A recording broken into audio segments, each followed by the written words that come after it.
Hello, and welcome to Season 2, Episode 8 of Thinking in the Midst, a podcast about philosophy and action in education.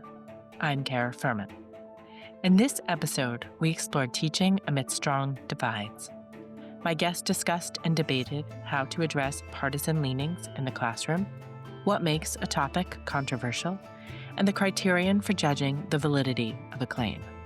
The episode was developed as part of a new partnership with Educational Theory and features two authors from the 75th anniversary issue. The conversation pushed me, as an educator, as I tried to determine what makes for firm and settled terrain amidst vastly different ways of seeing and knowing, and how do I act ethically while navigating real dilemmas that emerge in practice.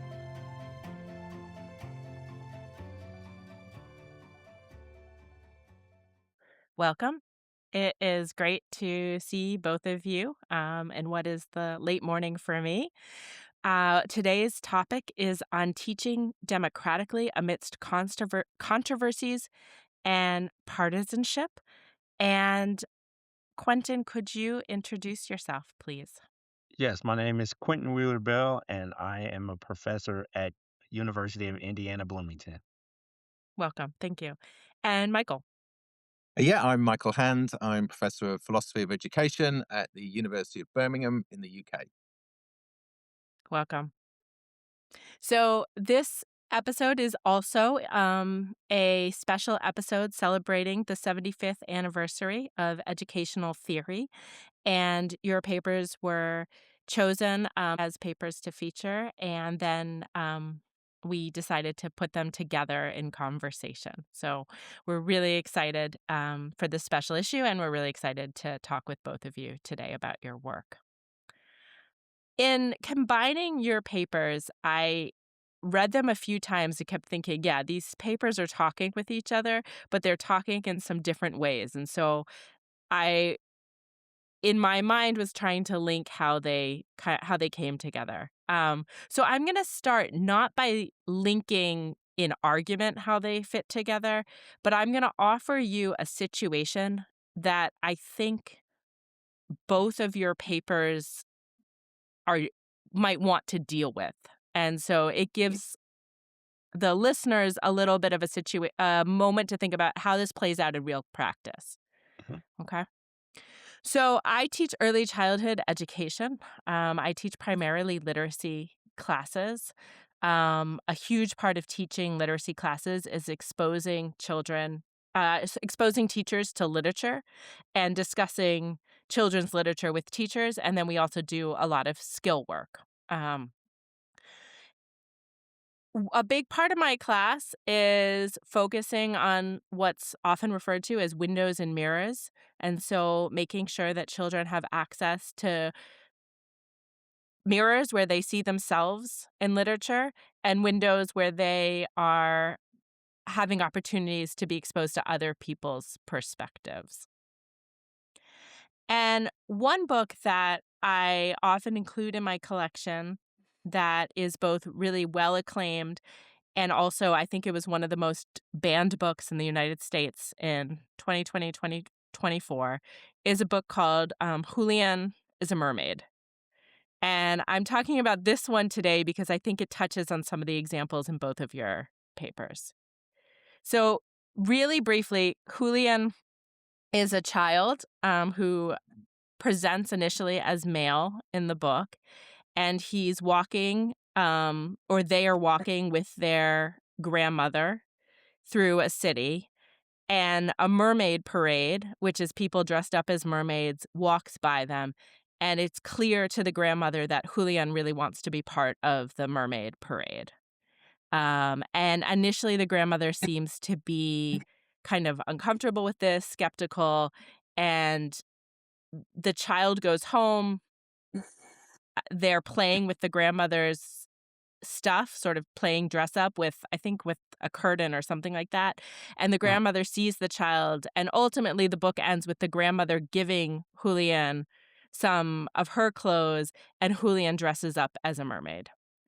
And in the book, in Julian's mind, where they initially present as he, and I keep using that gender.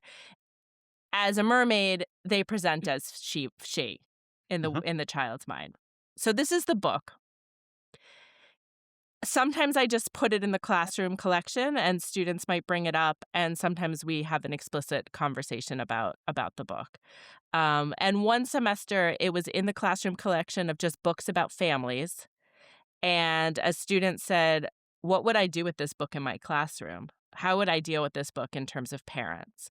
And so in the class, kind of spontaneously, I had all of the students talk about what they noticed in the book, what they were seeing, and then I had them role play how they might have a conversation with families. And the only caveat that I put in, which I think leads into your paper, Quentin, a little bit, is I said, as a disclaimer, I put this book in the classroom because I think it's high quality, and I think it is an important mirror for children, and I think it's an important window for other children.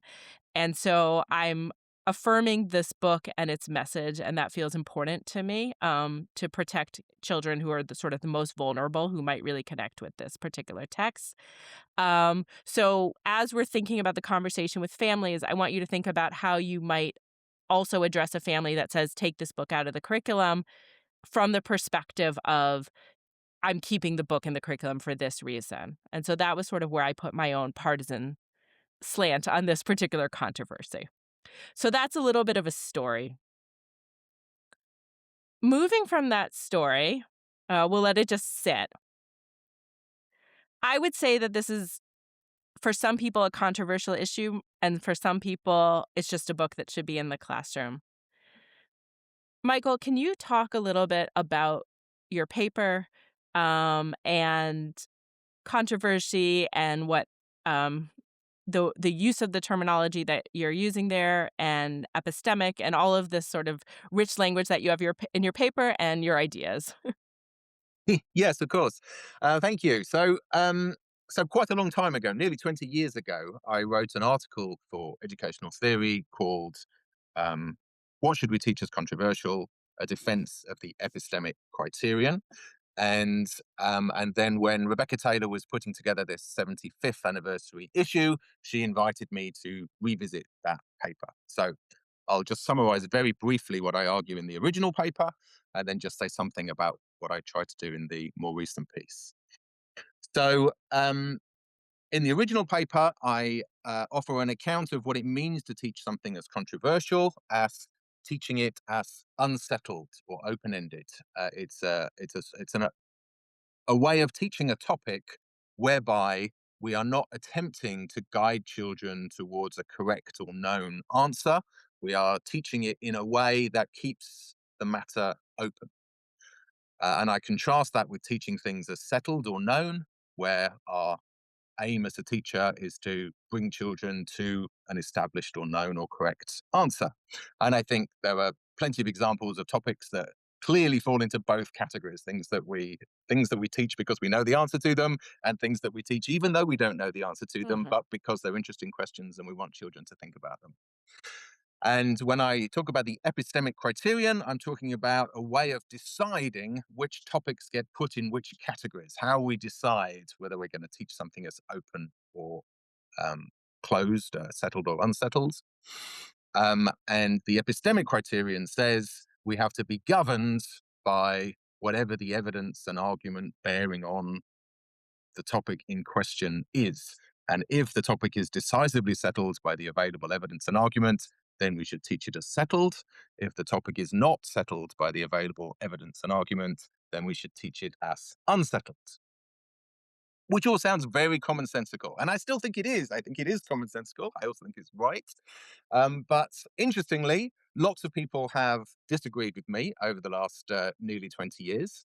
And so when Rebecca Taylor invited me to revisit the paper, I thought it would be a nice opportunity to sort of marshal some of the array of criticisms and objections to the view that have been made. And I couldn't possibly, I was only offered sort of 3,000 words, so there was no way I could adequately respond to them all, but to select just one of the worries that's been raised in the intervening years and try and answer that. I call that the value worry. There are some commentators who are quite comfortable with using the epistemic criterion for teaching settled and unsettled factual questions, but who think that as soon as we enter the realm of morality or politics, where we're dealing with values, then the epistemic criterion isn't going to cut it. And what I try and do in this most recent paper is show that even with value questions, the epistemic criterion is the one we should use. So that's the project. Thank you. Before we go to Quentin, can you heard me stumble a little bit on the word. I missed the word criterion because I had forgotten that that was the correct word. And I always stumble on the word epistemic, even though I have a philosophical definition of it. So could you tell us what that means and why? Because this isn't really language that people usually use in their daily life. At least not the people I know. Can you tell us why this language is helpful for us? I think it is, but why do you think it's helpful for a wide range of people? So I actually took the term epistemic criterion from an earlier moral philosopher, Robert Dearden, a philosopher of education, writing about the same question about how we should determine what to teach as controversial and what not to teach as controversial. And he says we have to use an epistemic criterion, and he contrasted that with what he called the behavioral criterion. The behavioral criterion says, look, if you can see people disagreeing about something, it's an open question. If you can't find people disagreeing about it, we can assume it's a settled question. And Dearden thinks that's a poor criterion for use, a poor yardstick to determine whether something's settled or unsettled, and I agree with him. So I was, broadly speaking, in my original article, revisiting and defending Dearden's account of the epistemic criterion. So the actual language of the epistemic Uh-huh. criterion came from him. But I do think it captures better than any alternative I've come across what it is I'm trying to say here, Uh-huh. um, which is that we need some way of deciding which things will be taught in which way. We need a criterion. We need some principle we're going to use to make that decision. And the one we want is an epistemic criterion, meaning one that's governed by uh, what reasons we have, what we know, and what good reasons we have, as opposed to the observations we make about who disagrees with whom in different contexts. That's not, it doesn't, the phenomenon of disagreement is not what's of interest here. What's of interest here is what the evidence and argument shows. And so that's why it's an epistemic question as opposed to a behavioral one. Thank you so much. So Quentin, I'm going to turn to you, and as you weave your answer, you're using a word that is fairly common, partisanship, Yes. and you're offering very precise definitions and language around what you mean by that. And so please include that in your um, explanation of what you were doing and why it matters that we define partisanship with some clarity. Yes.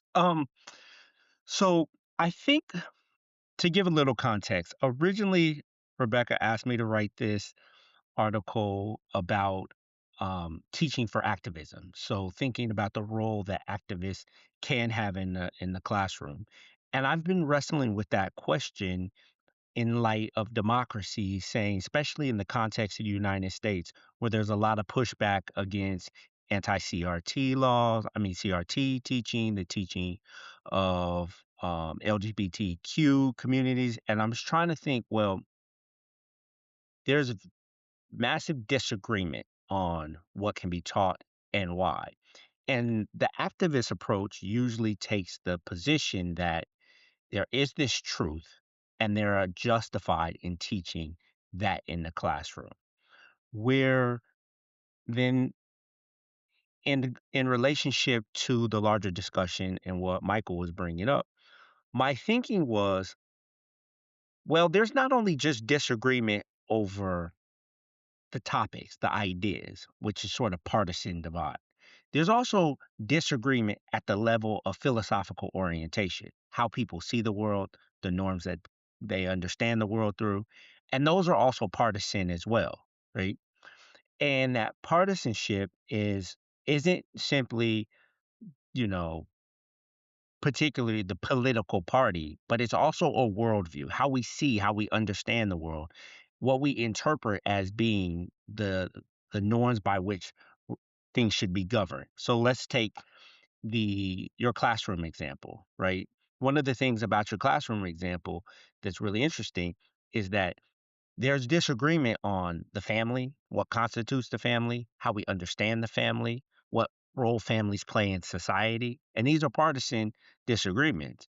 And so my thinking is that teachers come to the classroom with a perspective. When you bring the book in the class, you're bringing the book in there with a particular perspective, a particular understanding. But it is not that that book is neutral Mhm. anymore, right?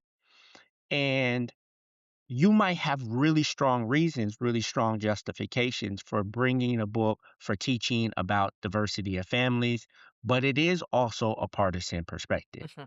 So, one of the things for me is rather than trying to say there's this epistemic criteria that sits above partisanship, what I'm arguing that is part of a democratic design issue. Yes, we care about good reasons. Yes, we care about good arguments.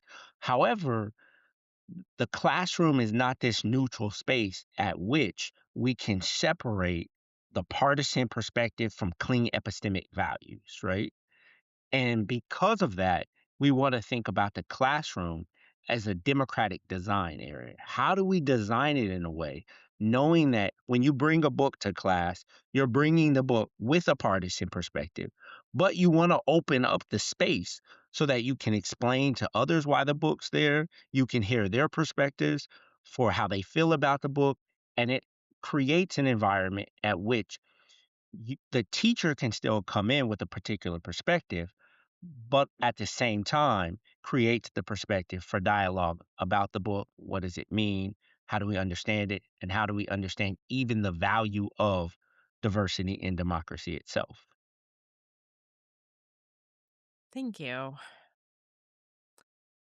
I wonder, Michael, if you want to chime in with that, or respond to that. Just how would you sort of where will you take that? Yeah, thanks. So I should start by saying I really enjoyed Quentin's paper, although I don't think we agree on much. Mhm. The language of partisanship, I have to say, doesn't really resonate for me. It doesn't, I'm not drawn to it as a way of thinking about the right way for educators to tackle issues in citizenship education or moral education or values education or however wide the domain we want to draw it. Um, I think one thing that I found troubling about Quentin's paper was a kind of conflation of a number of things that I really would like to keep separate. So, for example, I think, and in his model of partisan civic education, I think we get bundle together questions about how do we decide which political questions are going to be discussed? How do we frame those questions? Once we frame them, how do we decide if they're settled or unsettled and teach accordingly? And questions about whether we as teachers should disclose our own views. And those are four quite different questions, I think, and Mhm. require different kinds of answer. I think, Quentin, on the whole, I correct me if I'm wrong, you're quite pro teachers disclosing their positions. And about that, I want to say, well, one thing I want to say is I'm not really concerned with disclosure at all in my work on controversial issues. I think that's a separate question. When and if and when it's appropriate for teachers to disclose, is not really to do with whether we should teach things directively or non-directively. I think it's helpful to keep those things apart.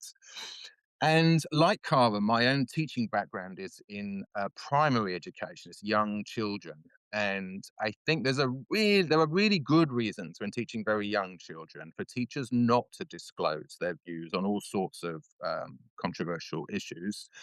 Um, Partly because we often have views that are quite related to the adult world that these children aren't yet engaging with, but also because we have a lot of influence as educators of young children, and young children have a tendency to to want to believe things because the adults they respect and admire believe them.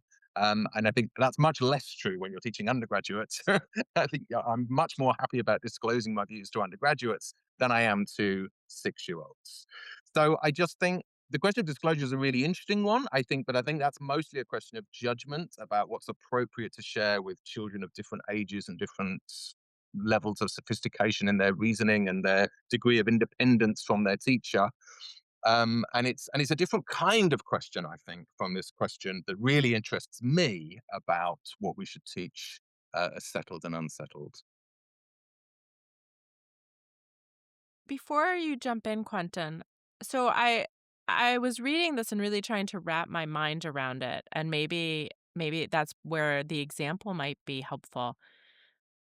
When I put that book in my collection of books about families, there was a number of things that for me felt like they were on the cusp of settled. I wasn't quite sure. Mhm, So it was a grandmother who appeared to be the primary caretaker in the book. mhm, To me, that felt settled, that that could happen and that was accepted sort of in the context I was teaching. mhm, I also felt that featuring the child is presents as probably Latina, and I think that that felt settled, that I should be yeah, featuring diversity in my classroom. It feels a little, I mean, it still feels settled for me, but the tone in the country has shifted to suggest that maybe that's less settled for other people. Um, and then I was a little bit surprised actually initially when the student brought up the book in that first moment as I'm remembering the story better, because I wasn't aware of the degree to which the gender exploration in the book was unsettled in the community where I was teaching in the moment. And yeah. so I wonder, Michael, just before we go to Quentin, you touch on this a little bit in your paper. Like, w- can you say more about where we land about what is and isn't unsettled and therefore controversial?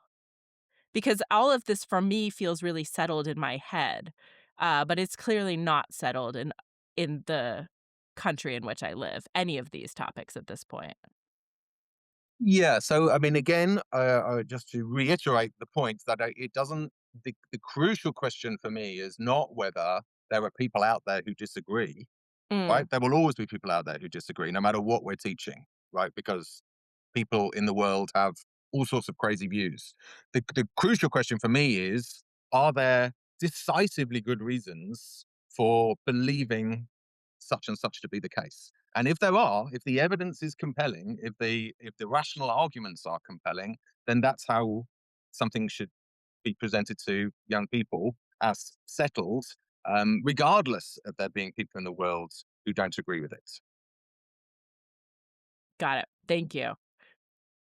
I appreciated that sort of subtlety in your paper, and thank you for sort of reiterating it. Quentin, would you like to step in? Yeah, so I think Michael's right. There is a sharp disagreement between him and I, but I want to take that disagreement as the starting point Mhm. because here's why it's important. I think Michael's an extremely intelligent person. You know, I'm halfway intelligent. We'll start from that point. But the reason why is because in this moment, you have two people well versed in the field, well versed in, understanding philosophy, and we disagree, right? And we radically disagree. Um, so my thing is, if that disagreement is present, it will be present in how we think about organizing the classroom, what we think about what should and should not be taught, how we bring in issues. And so if we take that disagreement as just sort of a fact of this conversation, that disagreement will also impact how we think about organizing the classroom. And why? Because we also start from very different philosophical orientations, Mhm. moral orientations that affect how we see a particular issue, why we see a particular issue. My worry is the problem of sort of what I call the illusion of consensus that happens in philosophy. Is that philosophy sometimes speaks as if they speak from the mountaintop of the truth, and then therefore the truth you have to catch up to the truth, right? And I always thought that I don't necessarily agree with this perspective. Yes, I agree that there are better reasons, there are stronger reasons for particular arguments. And I do agree we want to teach children those reasons, right? But I also agree that there's just a lot more disagreement than we're giving credit to, even the idea of opening and closing an issue. So if you are in sort of the left leaning part of education or politics, many issues that would perceive to be closed should be open, right? And the fact that they're not open is a form of ideological domination and power. And people are saying, how do you open an issue that is treated as closed? These are very complicated questions. And so for me, what I'm trying to say is partly is respecting that plurality in a democracy means people are going to have a plurality of different perspectives, normative commitments, and they're going to bring this to the classroom. And I'm asking you, can we own that? Can we be honest with that? Then open up discussion on those commitments in the classroom. So let's take the book that you were saying, right? And you were saying in many ways these issues are closed for you. It should be clear we should respect diversity. It should be clear we should respect families. But the community might disagree. Mhm. That is the teaching moment for me.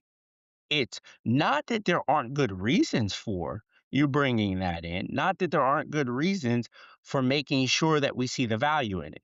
But if there's disagreement, then the teaching moment should be to help students understand that, gain an understanding, see other reasons. And that to me is the important part of the teaching aspect is to help children understand the reasons. We listen to their reasons, right? And then that way we build a larger democratic consensus rather than presupposing the consensus is already made prior. And that's the teaching moment. So if you're taking your classroom example, you know, if I were to have that book in the classroom and I would have the disagreement, what I would talk about then is, well, why do you think this way? Why does your parents think this way? What are their beliefs? What books might they would like? What does it mean? So we open up the conversation around the book itself, right? And we can have the conversation about diversity, about respecting differences as part of the dialogue in and of itself. Yeah, that's really interesting. There's so many sort of directions to go in with that, but I wonder, Michael, I'm sure you have some other things to add, but I think just for clarity, what would you do with that book in the primary classroom or, a book like that? Like, how would that sit how does that fit in terms of this wider understanding that you're bringing to education? Um, I wonder if you've got in mind a particular question raised by that book that's really troubling you. If the question is simply, is this a good book to read with young children? Absolutely it is. If the question Mhm. is it appropriate for us as primary school teachers, teachers in general, to promote an inclusive, accepting environment in which children are able to express themselves in all sorts of different ways, including experimenting with their gender identity? Absolutely, of course. Mhm. I think there are compellingly good reasons why in our diverse multicultural society, in our diverse multicultural schools, we ought to adopt an inclusive, accepting, welcoming ethos to all of our students. The literature that we choose to read to our children ought to reflect that ethos as well. So to me, there's nothing controversial in any of Mhm. that. Controversial in my sense that there's nothing uh, against which there's anything sensible to be said. That may be controversial in other Mhm. senses, right? There might be people out there who don't like it, but that doesn't worry me so long as the reasons we have for favoring inclusive environments and literature that reflects the whole diversity of our community are compellingly good reasons, then we're fine. And I think we do have those compellingly good reasons. That's helpful. So, if I understand correctly, from your perspective, this book meets the epistemic criterion of something that is settled. I mean, The sort of without necessarily having read this book as right. I've described I it. don't know the book, but Yeah. B, it's slightly odd to say a book meets the epistemic Mm. criterion, right? Okay. We'd have to identify the question. If your question is, are there any questions about gender identity that are unsettled? Then yes, there probably are some, Sure. at a theoretical level, at any rate, some hard to answer questions, some questions about which there's reasonable disagreement about gender identity. I don't think in terms of having a book like the one you've described in the library of a primary classroom and recognizing that young children experiment with that gender identity all the time, that's not contentious to me. That's just how things are, and about how things should be in our classrooms. So that's why I was wondering exactly what Mhm. the claim or the question was that you wanted to know if I thought was controversial. We'd have to be a bit more specific, I think. Mhm. But Yeah. there's certainly a lot here that I think isn't controversial in any relevant sense. I think my question would be, should a is it controversial to include should teachers be worried about including books that depict gender in a variety of ways in their classroom? Is that something that would be controversial? That's probably where I that was the sort of tension for me. They shouldn't be educationally worried about it. They might have Mhm. very real practical worries Practical. about it, right? Because there may well be Mhm. parents in their community who have objections and who get upset. And of course, that's something teachers have to take seriously and address and deal with. So when you say should be worried, there may very well be very real worries for them. Mhm. But I don't think there's an educational worry. So I wanna switch gears a little bit, to think more metacognitively about why why do philosophy in these ways in the service of education? And I'm going to frame that by saying that in reading both of your papers, what I find interesting, well, I found many things interesting, but one thing I found interesting was that the arguments that were being rehearsed, and both of you stylistically go through a lot of different arguments in the paper, both the ones that you land on, but also a number of ones that lead up to it, as well as a lot of disagreeing arguments. That's a style in the way in which you're writing. As I thought about this classroom situation, and I could have chosen many, I recognized, maybe not as well articulated, but I recognized a version of each one of those arguments as something that I had run through in my own head as a teacher. And I'm thinking, as I'm hearing both of you talk, I'm thinking about Hannah Arendt's work, that the polis is a space in which you come together around words and deeds, which is sort of where Quentin brought us. And you take those differences of ideas back into your own private head, and they kind of talk to each other there. And so there's a way in which I'm sort of experiencing that for myself as an educator. Um, so it's valuable to me to hear these ideas walked through with a kind of preciseness and um, attention to detail that I might not bring to these particular arguments because of my Yes. own scholarship. Why do you, because you're both people who engage in public scholarship as I understand it, and are interested in that component of it. What is the value of making these arguments philosophically so that we can think about what actually happens to a teacher, on Monday, for example? What do you think, Quentin? Well, I'm glad you brought that point up because one of the things that I'm trying to make in my article, the point, is the very thinking that you did before getting to the classroom is part of what I call political salience and partisan framing. In your head, you're thinking through what are the different ideas, what are the different reasons, why is this justified? That helps frame the class, right? It helps organize the class. These are all political decisions that come in before you walk into the classroom. And these are the things teachers think about. They're the conversations that they have in their head that help give justification for why they're doing what they're doing. And one of the things that part of what I'm arguing for in general, and for me, philosophy is to help people think about why they're doing what they're doing and how to listen to other people's reasons for why they're doing it, right? Seeing their perspective, understanding their perspectives. And I think that clarity for teachers helps them, you know, be clear on very similar things that what Michael was bringing up. Why are they bringing these issues to the classroom? What's the underlining reasons and tensions behind it?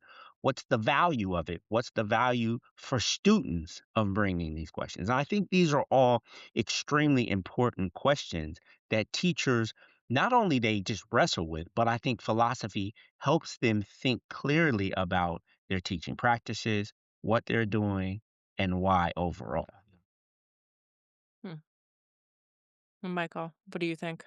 So I have a pretty simple-minded understanding of philosophy, I would say. I think in the natural sciences and the social sciences, people are concerned with facts. They're concerned with causes and explanations and how with describing and explaining how things are, right? I think in philosophy, we're concerned with normative questions, that is, questions about how things should be, and we're concerned with Uh-huh. conceptual questions, with getting clear about the concepts we use to make the Mhm. claims we make and to formulate the aims that we pursue. And I don't think anybody else is paying very much attention to those conceptual and normative questions. And they're really important and they require really close and careful attention. So, the reason I think we have to have philosophy, we have to have philosophers of education, is because we are trying to get as clear as we can about these concepts that we use in education and about our aims, what we're trying to achieve, what we care about, what it is that we think we ought to be doing in education. And no amount of analysis of the facts, description, causal explanation, generalization, none of that helps to get at conceptual clarity and normative justification. So, so I just don't see how you could ask questions about what we're going to teach as controversial, for example, or how we should do civic education without doing philosophy. I think philosophy is absolutely integral to the question itself. Both of you land at a conclusion at the end of your paper and an argument of, and this is a concept that's helpful to think with going forward. And Harry Brighouse had described analytic I think I had asked him to describe what analytic philosophy was, and he said, I think, the way he framed it was, um, running, the running the race longer so that then when you're actually in the competition, you're ready to go. It was something like that, or I could think about it like batting with 3 bats so that then can bat with 1 bat with strength.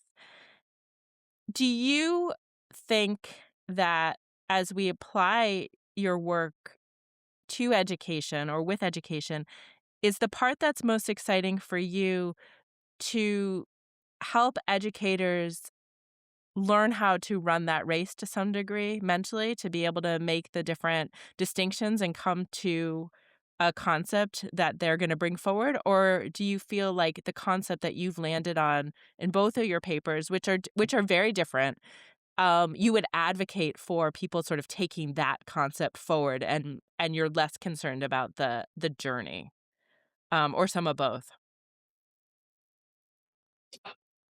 Shall I go first this time? Oh, please. Absolutely a bit of both. So Yeah. I think there is tremendous value in teachers thinking philosophically about what they do in the long term, both as preparation for going into teaching and as ongoing reflection about their practice through their teaching career.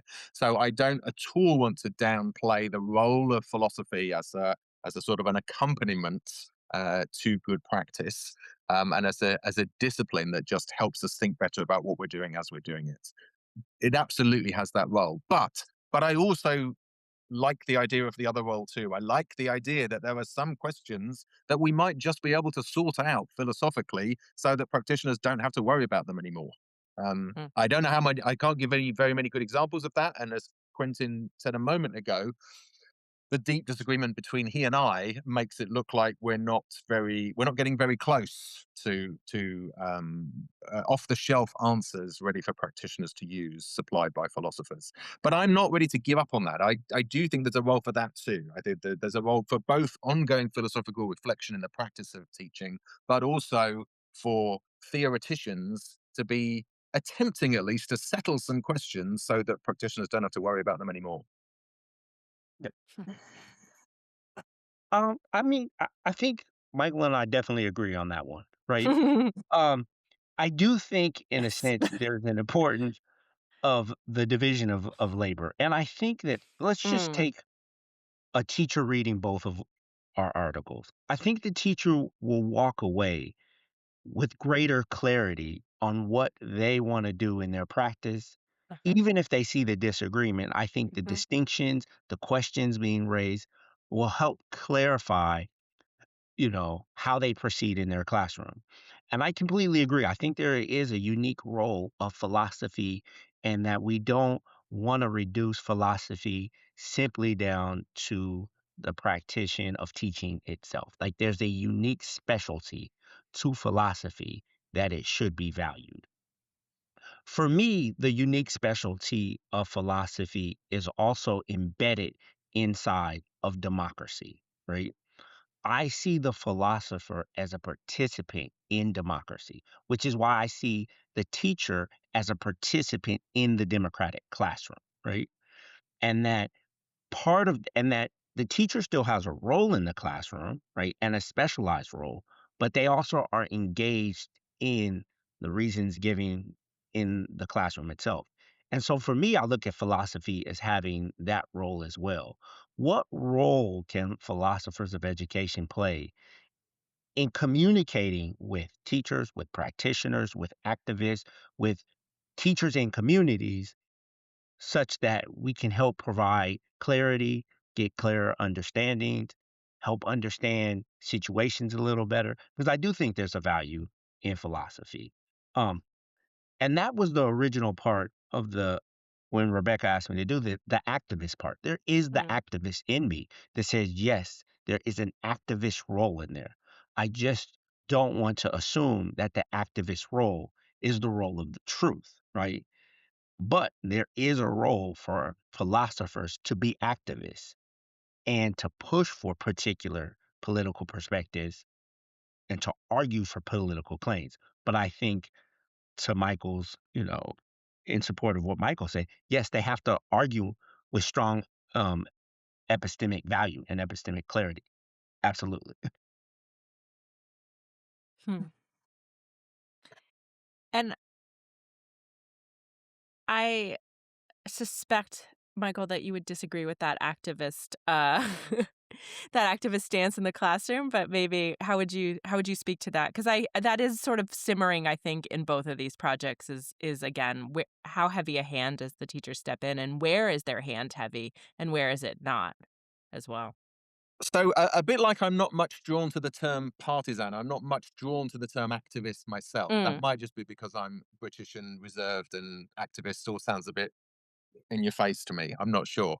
But if the question hmm, is, are there bedrock values that we as educators are enacting in our practice mhm, and indeed charged with imparting to others? Absolutely, there are. Of course, there mhm, are. I don't. I. This is another thing that struck me as I was uncomfortable reading Quentin's paper is the the characterization of people who are interested in teaching controversial issues, the controversial issues approach, as he calls it, as sort of neutralist, as if we think that we can somehow get away from commitments and values. I mean, I don't know anybody on my side of the fence who thinks that, right? I would say I'm firmly committed to all sorts of values as an educator and as a philosopher, and to the idea that we're in the business of teaching values, right? We're teaching children that some things are wrong and some things are right. So if that's activism, I'm all in with activism. It's just that I think we have to think really hard about which are the robustly justified values that we are entitled to teach because the evidence, or rather the arguments for them, are so compelling that um, for children to leave school not holding these values, we would be a dereliction of duty. And which are the values that are matters of reasonable disagreement in a plural society, where it would be quite wrong for us to try and nudge children towards the values we happen to like. So this is the distinction we have to wrestle with. This is why I think work on directive and non-directive teaching and on the question of what's settled and what's not settled is so important in the area of values, because we've got to figure out which are the shared values that we're entitled to teach. And they will include things like bullying is bad, right? We don't want kids to bully each other. We don't want children to cheat in exams. We don't want children to steal each other's stuff, right? There were all sorts of basic moral values that I think there's unanimity, and even if there's not unanimity, I don't care, because the grounds for holding those values are so strong that whether there's unanimity or not isn't the point. Though we have decisively good reasons not to behave in these ways and to teach children not to behave in these ways. But then there's all sorts of other values, like being a vegetarian, for example, where it's just um, it's unsettled. Where there are perfectly sensible reasons for both sides of the argument, and it's not our job to tell children that they should or shouldn't eat meat. Right? That's up to them to figure out for themselves. So we have to draw this line. But yeah, if an activist is simply someone who holds certain values and believes in teaching certain values, then yes, I'm an activist. Quentin, do you want to respond? Yeah, so for me, it's it's a matter of how one is also acknowledging the commitments that they're holding on to and the reasons they hold on to 'em, right? Mhm. But one of the things that's important, so Michael makes his point. He says, if these are good values, then they're good values. And if other people hold bad values, he doesn't care that these are the good values. I'm saying that is the partisan standpoint right there, right? Mm. These are the values I believe hold strong justification and I'm committed to, right? Now, what I'm saying is one is people walk in a classroom with those commitments from various political perspectives. Two, that philosophers do help clarify that. But I'm saying even at the philosophical level, there will be disagreement on certain values that should be brought into the classroom. And part of what I'm arguing is the activist role is trying to say the sort of controversial issues, they miss certain things. They miss how power and domination works. They miss how power and domination distorts what even counts as an issue of open and close. These things aren't really thought through. And for example, would it be justified to teach an anti capitalist curriculum in the classroom? Or is that overstepping, right? If you come from a particular tradition, that is a form of domination that should be taught, but it is not at all a completely open issue. In fact, much of that issue sometimes is closed, right? So these things, I'm saying, are deeply controversial. And what I'm trying to argue is that when teachers come to the classroom, yes, I agree that they should hold, they should have better reasons for their argument, that you should have good grounds for why you're teaching it. But it's not as if there's not disagreement, even amongst people who would reasonably disagree, right? And what I'm saying, even philosophers reasonably disagree. If that's the case, why don't we also acknowledge that teachers are going to reasonably disagree, people in the public are going to reasonably disagree, and then part of teaching is how do you deal with reasonable disagreements And in teaching, how do you help people even understand what a reasonable disagreement even would entail? Okay, but at the risk of repeating myself, I don't want to allow that all disagreements about values are reasonable disagreements, right? If Mm, we, I hope we all think that bullying in schools is a bad thing, and that when we catch children bullying, Yes, we tell them not to do it because they're doing something bad. yes, And even if we don't all agree with that, it doesn't matter because they're still doing something bad. They do. We have perfectly sound reasons for thinking that yes, children bullying other children is a bad thing to do, and that's in a quite different category from the question of whether capitalism is the optimum way of organizing complex societies. Right? Of course, that's controversial. Right? Just the fact that it happens to be the way that economics gets managed in many Western countries yes, absolutely doesn't show that it's the only way or the best way. So, of yes, course, that's controversial. Of course, there's reasonable disagreements about capitalism, but we mustn't yes. extend the reasonable disagreements about capitalism as if it somehow extends to all value questions. It just doesn't.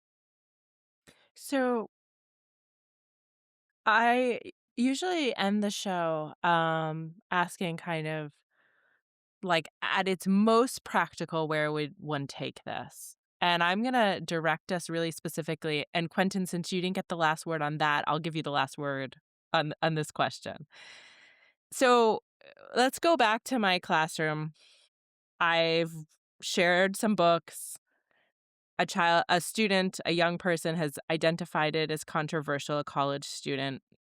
And he's saying, "I'm not sure if I would want to bring this into my classroom because I'm concerned about not the message of the book itself, to be really precise, but how parents would respond to this message." Mhm. You're both educators. Um, if you had a teacher who said something like that about that, or some, it could be something else in your curriculum. Um, what might you say to that student? Where might you direct him? And Michael, why don't you go first, and then Quentin will close with your thoughts I'm on this. so sorry, Cara. You framed that as if it was a question for Quentin, and I didn't catch what the example Oh, was. okay. Tell me once more So with what I this young said. Yeah, of course. With this young person in my class who voiced a concern about something in my curriculum and said, "I don't know what to do with this book, and I don't think I don't know how to teach this with families, and I don't Mhm. know what to do, and I don't know if I even want this in my classroom." If you were gonna respond to him in the spot in the classroom, where would you take the conversation? I see.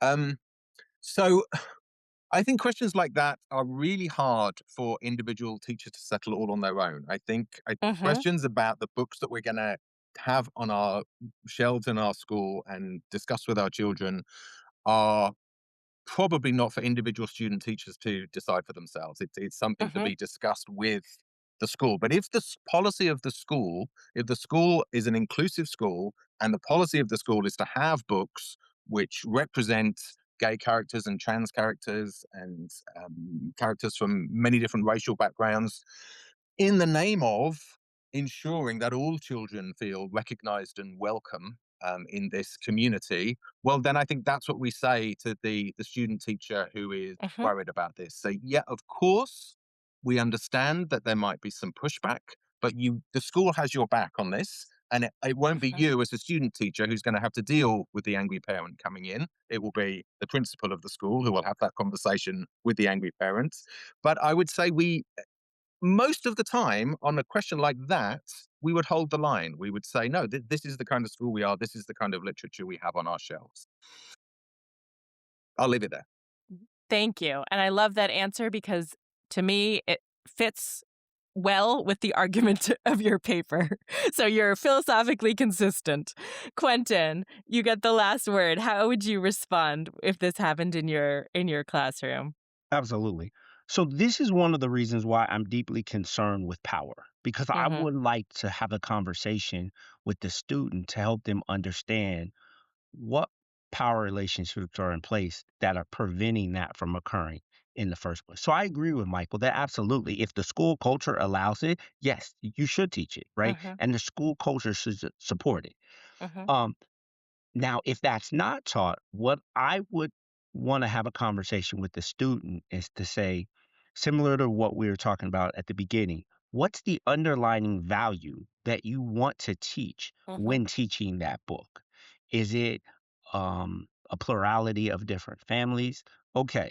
If you're in a culture, a school culture, which doesn't allow that to happen, what might be other ways in which you can teach that value that may be able to still communicate that to students, but will also protect where you are, the situation? Because in many cases, so I'm in Indiana, if you teach a book like that, there's a possibility of losing your job, right? Mhm. These are real threats. So Mhm. for me, it's to think, how can you navigate that landscape so that that value that's really important that you believe should be taught might be taught in other ways, right?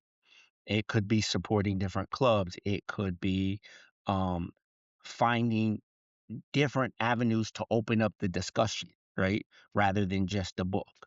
And so for me, it really is helping the student understand what value is driving their belief and then what might they be able to do given the circumstance that they're in order to teach something that they think is that important. Thank you. Thank you both really for your papers and for your engagement and sticking, staying with the trouble, so to speak, in Donna Haraway's language. Um, I think this stuff is complicated for me as a teacher, for sure, and I really appreciate. I'm thinking a lot about my class for next Monday about how I'm gonna approach some things. So thank you. Thank you. Thank you very much.